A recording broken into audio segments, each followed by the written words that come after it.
I was born not in China afar, not in Saksin, and not in Bulgar, not in India, where 5 rivers are, nor Iraq, nor Khorasan I grew, not in this world, nor that world I dwell, not in paradise, neither in hell. Not from Eden and Rizwan I fell, not from Adam my lineage I drew, in a place beyond uttermost place, in a tract without shadow of trace. Soul and body transcending, I live in the soul of my loved one anew. The following poem, also by Jalaluddin, expresses the positive aspect of the cosmic consciousness. If there be any lover in the world, a Muslim mean, 'tis I. If there be any believer, infidel or Christian hermit, 'tis I. The wine dregs, the cupbearer, the minstrel, the harp and the music, the beloved, the candle, the drink, and the joys of the drunken, 'tis I. The 72 creeds and sects in the world do not really exist. I swear by God that every creed and sect, 'tis I. Earth and air and water and fire, knowest thou what they are? Earth and air and water and fire, nay, body and soul, too, 'tis I. Truth and falsehood, good and evil, ease and difficulty, from first to last, knowledge and learning, and asceticism and piety and faith, 'tis I. The fire of hell be assured with its flaming limbos, yes, paradise and Eden and the Houris, 'tis I. This earth and heaven, with all that they hold, angels, peris, jinnis, and mankind, 'tis I. When Jalaluddin utters in a moment of ecstasy, ecstatic vision, Henry Moore describes as a past experience. How lovely, he says, how magnificent a state is the soul of man in, when the life of God, in actuating her, shoots her along with himself through heaven and earth, makes her unite with, and after a sort of feel herself animate the whole world.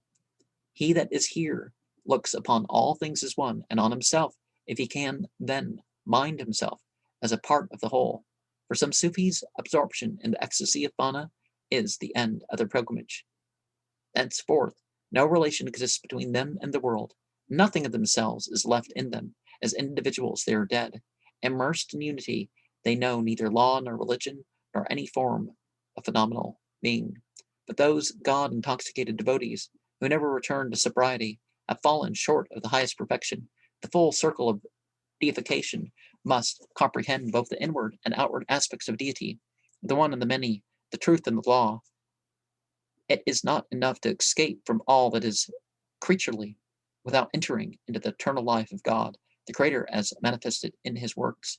To abide in God, Baka, after having passed away from self at Fana, is the mark of the perfected man, who not only journeys to God, i.e., passes from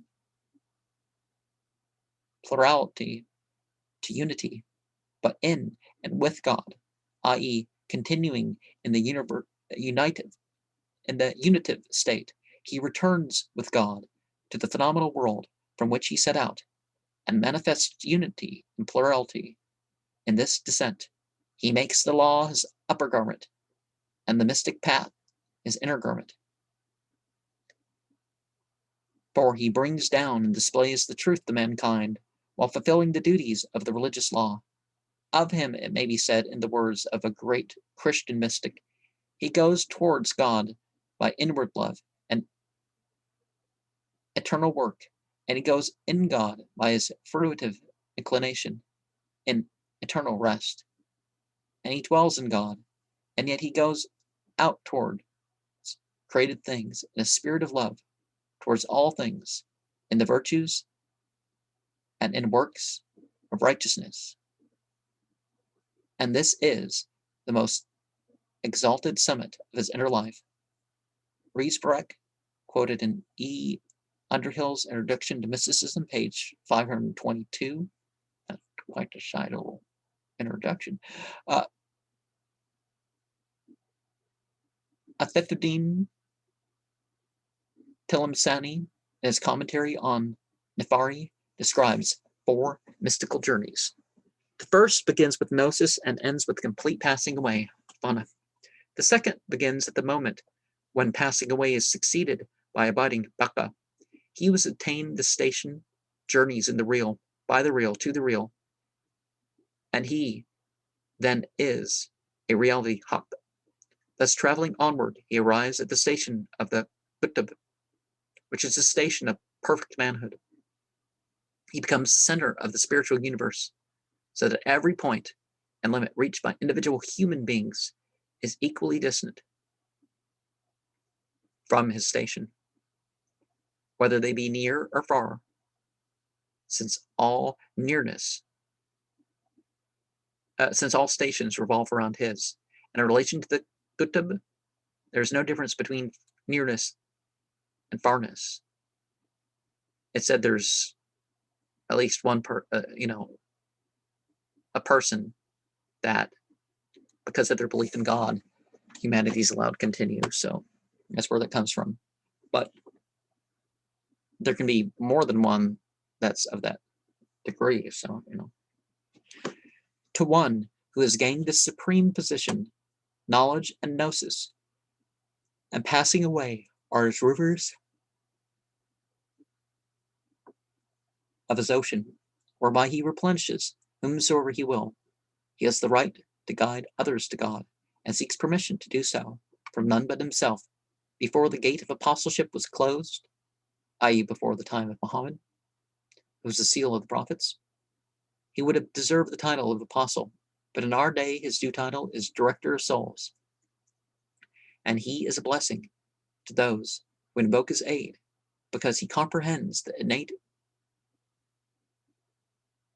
capacities of all mankind, and like a camel driver,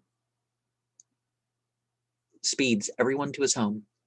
In the third journey, this perfect man turns his attention to God's creatures, either as an apostle or as a spiritual director, sheikh, and reveals himself to those who would fain be released from their faculties, to each according to his degree, to the adherent of positive religion as a theologian, to the contemplative who has not yet enjoyed full contemplation as a Gnostic, to the Gnostic as one who has entirely passed away from individuality, Waqf, to the Waqf as a Qutb.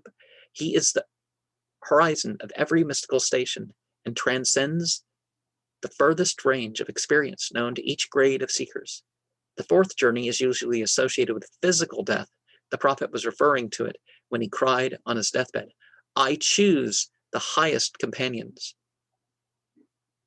In this journey to judge from the obscure verses in which At-Tafidin describes it, the perfect man, having been invested with all the divine attributes, becomes, so to speak, the mirror which displays God to himself.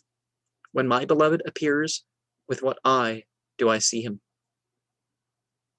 With his eye, not with mine, for none sees him except himself.